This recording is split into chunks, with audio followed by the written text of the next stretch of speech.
Yung generic kasi sa akin. Hindi ko alam kung magiging bias ko dito. Parang matamlay siya for me. Garbage truck.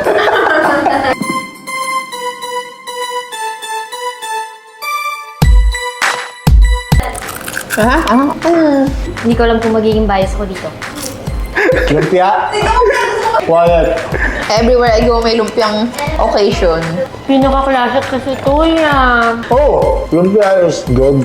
Yung generic kasi sa akin. Parang comfort food rin siya ng Pasko eh. Kahit nga hindi Pasko or something eh. Pwede talaga panghanda. Pwede pang bata matanda yung lumpia eh.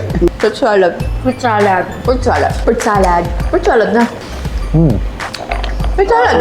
Garbage truck. Ito ko talaga yung iniiwan ko parate pag mga buffet. I mean, hindi mo kinakain. Kahit Pasko siya. Ayun, kaya to. Ayan yung Pasko. Tuwing Pasko. Ayan na. Pili-pili ko yung mga Pasko eh. Salad is a garbage truck. It contains of a lot of sugars and cream. Hindi ko alam eh. Parang matamlay siya for me. It will rotten your wounds. Fruit salad. Pag Pasko. Pero kasi pag sinabing fruit salad, may instinct na agad na may pamasko sa ano eh. Tapos parang diba yung mga commercial, may naano na agad yung mga angel condensed. Basta iconic. Ayan na lang. Iconic. Bakit lumpia?